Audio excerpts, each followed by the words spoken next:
Hello. One-sided hip flexor pain is always related to improper positioning of your pelvis, of your sacrum bone, which is mainly being caused by your neurology perceiving new strategy, new algorithm of walking, which ultimately involves your pelvis to turn into one side. So today I just wanted to record a video about that topic to explain you how we can fix that one-sided iliopsoas. I will cover a few techniques, but ultimately this video is going to be an explanation so you can gain the awareness how improper positioning of the pelvis is leading you to your ongoing pain, and why typical classical physical therapy approach or basic stretches are never going to fix that mess, never going to fix fully your hip flexor pain, if not to address your pain on the neurological level and on the positioning level. Also, besides explaining you these 3D models or these animations that I will show it to you, and also the exercises, I will go through the lens of my patient from Australia who overwent that condition through the online coaching. So basically I'm going to use his posture and walk to explain you better how asymmetrical pattern of human being can make your life a living hell with a lot of pain, and how to resolve that. So lastly, don't forget that the most important thing in PRI, in treatment, is your awareness. When you're doing the exercises, PRI, you have to know exactly why these techniques are being provided to you and how they are affecting your underlying tension in the body. My patient is a successful entrepreneur from Australia who has been struggling with postural issues following a left hamstring tear. This injury triggered a postural asymmetry of his pelvis and ribcage. His pelvis and upper body became stuck in specific position, leading to pain predominantly on the right side of his body. Specifically, his right QL, right glute, and right hip flexors were constantly engaged and painful, significantly impacting his quality of life. I started the exercise process about three and a half months ago. And before starting these exercises, I had an extremely twisted pelvis, sort of rotated around one way, and the upper body was sort of going the other way. And I couldn't do anything. And I'd been like that for years, probably 4 to 5 years, and slowly had to stop doing all sport. Really mucked around with my nervous system, because when the body posture is not in alignment, it impacts your hormones, cortisol. So my nervous system was just constantly being upregulated, and I was in a lot of structural pain. So after doing the exercises for 3.5 months, or maybe it might have been 4 months, but can't really remember, I actually don't have any of the structural pain that I came with. I still have pain, but the pain's from the exercises, and this is going to be an ongoing process. And I'm probably 80% better than what I was. So I've probably got about another 20% to go. So the only pain I sort of experience these days is just more normal muscle fatigue from doing the exercises that I'm using to realign the body. But it's been massively impactful. Now, before I came to these exercises this protocol, I'd worked with people for 3 to 4 years with just no resolution of the symptoms or the problem. So pretty amazing. Thanks. Now let's take a closer look at his gait to understand at the superficial level what's happening. Now pay attention to the SI joint dimples. When he stands on the right leg, the dimple on the right side is higher than the one on the left. However, when he shifts to the left leg, the dimples leveled out. This indicates that his brain predominantly uses the right stance muscle more than left stance. Therefore, he has troubles of shifting from right to left. Additionally, look closely at his belly button that deviates mostly only to the right side from the middle line. That indicates his rotation of the lower body prefers to be towards the right more than towards the left, which is another problem. Now let's take a closer look on this model. You can clearly see why his right SI joint dimple is higher than the left one. is simply because the iliac crest on the right is a little bit elevated up, but it's not just a structural thing, it's rather a functional thing, meaning brain prefers to use muscles that are pulling the right hip up. It's not just about improper pelvis position, but rather how the brain acts. So he loves to be on the right, but has difficult time to fully shift towards the left, just like I am showing right now. Additionally, as I mentioned previously, the rotation is also another issue. So he loves to turn his body towards the right more than to the left, because ultimately his sacrum bone is pointing more towards the right than towards the left.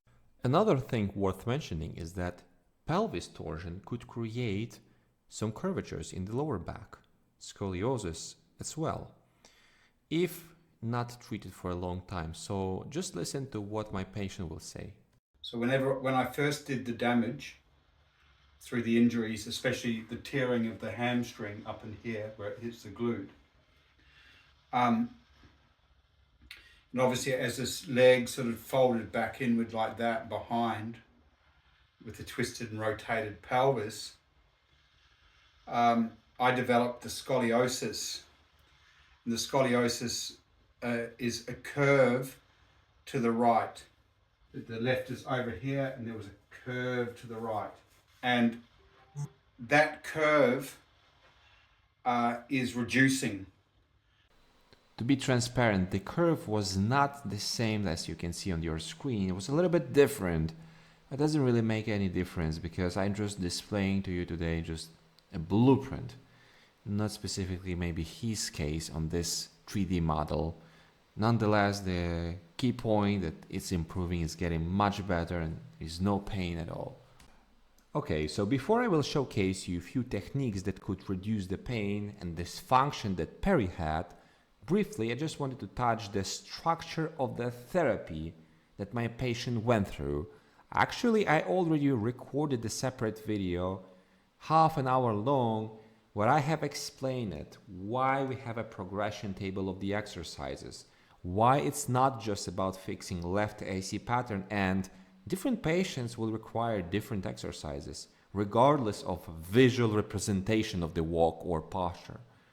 Now, I have already covered that, but here I just wanted to make it clear that Perry went through something similar. By the way, don't take these pictures as a protocol of treatment. It's just random set of the exercises, just for the visualization purposes only. But he went through something similar. Each and every few weeks, he received more and more challenging exercises. We had a checkups. I have checked the technique, the form of the exercises. I was making sure that he was not doing the compensations, and he actually did a lot of compensations, and I fixed these compensations. So finally, he went through latest stages of the therapy, but unfortunately, he did not finish with the latest stages of the therapy, which is integration. Why it's important? Because integration connects everything together during the walk. So basically, you are exercising your walk itself, and a lot of times, not always, here your visual representation of walk and posture will start to change. So yeah, here on these stages you may start to lose your pain, yet still you will see that you are a little bit twisted and turked. It's fairly common thing to have. But here you're going to fix the way you look if you haven't done that in these stages. But regardless of that, he achieved great results. So here is the deal. Why your right hip flexors are getting trapped into the painful position. Now, normally when the human being walks, the pelvis turns to either side because of the surrounding tissues, mainly your core and oblique muscles. So pelvis can be turned by itself a few degrees here and there. But in order for your pelvis and the lower body to point and turn to either side completely, you have to use your limbs. Basically, your femurs, your legs are acting as a powerful leverage mechanism, which turns you to either side. So let's imagine that I want to turn my pelvis towards the left. Normally, what should happen is that my right leg supposed to do the hip flexion and external rotation to use to turn that hip forward. Therefore, entire lower body will start to move towards the left. So this is the rotation, the way it looks. Hip flexion, external rotation, rotation to the left. This is normal mechanic of the pelvis rotation. The same applies to the left side as well. But what if your pelvis is constantly being pointed towards the right with the right hip hike? This compromised position of the pelvis puts your hip flexors into the constant overload. Why? Because if normally your right hip flexors are starting to move you forward from neutral level to forward, like this, from here to here, from here to here, but when your pelvis is turned to the right, like this, your hip flexors have to start to work from negative point, from minus negative point towards neutral, and then a little bit towards forward. I realised that whenever the right psoas is being released, or those hip flexors,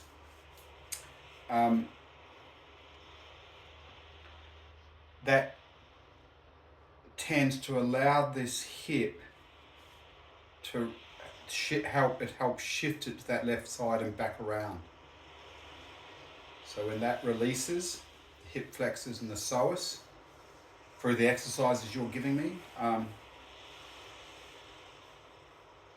actually it does something with the way the hip rotates. So as that releases, this hip, I think it tends to open that way, and I can feel it pushes the hip over into that better position. And I'm sure that's just probably normal PRI principles anyway. But just sharing that, and letting that side go in through here, the hip tends to rotate naturally back into a more stable position. And the other thing, my chiropractor tells me, he says my right hand side butt is way bigger than my left hand side, which also probably makes sense with the way that hip was cocked back around there. Hope that helps. So again, because of the compromised underlying position of the pelvis towards the right, your hip flexors, in order to push you forward, in order to walk you forward through life, not towards the right, they have to do double work. Firstly, just to start from here, then to push the right hip to the neutral point, and then finally to move somehow the right hip into the flexion. But because of the not proper position, it's never rotation to the left, never truly occurs, never truly happens. And your muscles are not truly letting go on the right side, therefore they are being painful. So in order to fix all of that mess, we have to restore the pelvis. Now from that point on, every exercise that we will pick will resemble part of the walking cycle that we have naturally lost. So if we have lost the position of the pelvis towards the left, we have to utilize part of walk which simulates that position of the pelvis naturally. And it happens to be something like this. When the right leg is being positioned ahead of the left one, now you finally is forcefully positioning the pelvis to be faced towards the left orientation. Just to overly simplify stuff for you, once you have turned your pelvis to the left, while manipulating with your limbs, in the exercise that I'm about to show you, you have to press with the right foot into the wall to activate these fibers of the gluteus maximus. Because once you are moving your right femur out with the tension of the gluteus maximus, you are switching the responsibility from overloaded right hip flexors into the gluteus maximus. Therefore, the femur on acetabulum external rotation is not going to happen anymore because solely the hip flexor does that, but because finally you gave the space for the right buttock to do that work instead. So you are switching the responsibility from painful hip flexor into the not painful glute max muscle. Lie into the 90-90-degree position and place your feet on the wall. Wrap around your thighs a tubing band. Now lift your pelvis off the ground but maintain your lower back connected to the ground. Now shift your right knee forward ahead of the left knee and try after to move that right thigh to the right side. This will create the right leg abduction, and by doing that you should feel your right buttock being activated.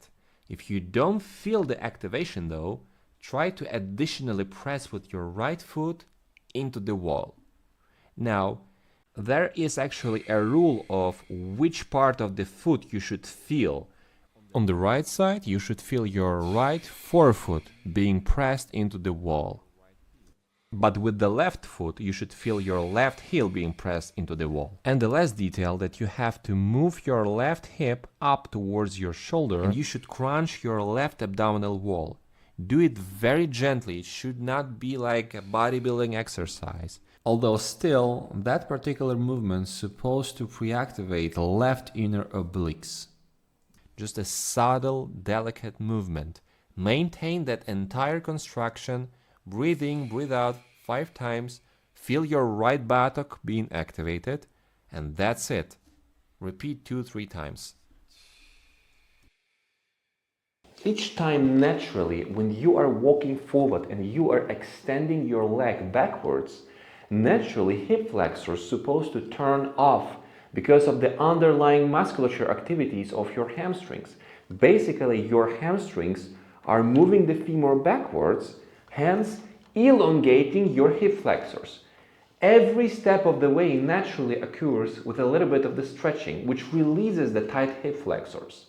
Now, if neurologically you don't know how to properly extend your femur, extend your leg with the hamstrings, you're going to have ongoing tight hip flexors. And combining that with the pelvis asymmetry to one side is going to double down the work for your hip flexors. That's why you have a pain there. So we have to teach our brain a new neurological event, which is a proper hip extension, but only with the hamstrings, not with the lower back as many of you are doing, not with the gluteus maximus as most of you would do, but only and solely with your hamstrings. That's how we can, on the permanent basis, release your tight iliopsoas without any stretches. Lay on your left side, placing your left foot against the wall and resting your right knee on a pillow. Ensure your right knee is at the same level as your right hip or slightly lower but not higher. Now align your upper body with your lower body in almost a straight line. Attach a resistance band with very minimal resistance to your right knee with the same angle as I do. The band should provide just enough resistance to engage your hamstrings. From this position on, gently move your right hip backwards until you will feel your hamstrings. Simultaneously raise your right foot towards the ceiling while pressing your left foot firmly into the wall. This action should activate the left gluteus maximus, your left buttock muscle.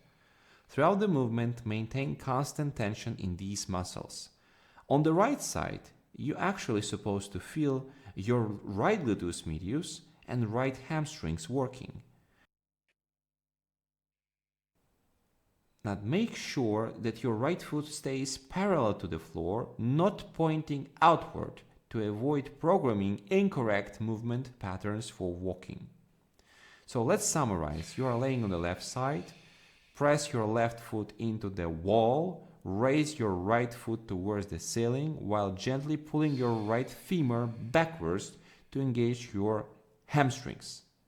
Focus on feeling your left gluteus maximus, right gluteus medius, and right hamstrings. So avoid arching the lower back. Your lower back basically has to be rounded all the time. If you feel your lower back muscles are getting engaged, it means you are doing something wrong. Or perhaps you would have to do some other exercises, more primitive ones, before you can jump onto this technique. In a nutshell, just hold this position and take 5 decent breaths like we do in PRI. A long, strong exhalation, 3 seconds pause, inhalation, and repeat the cycle 5 times. Then you can go rest. These were 2 basic entry-level exercises, yet the idea of the therapy is constant progression and also applying the individual principles based on what is going on with your specific case. So more advanced exercise you can see on the screen, yet not going to cover that because it involves your vestibular system, which is a long instruction to explain. Nonetheless, overall PRI is not straightforward practice. You have to train your neurological system, not your just directly muscles. Plus, in order to fix you, we have to do tweaks of your daily habits, postural habits, and constant observation. So click the link below again, and perhaps we can start together to fix your problems, or you can travel to us to Eastern Europe and to work in the office. See ya.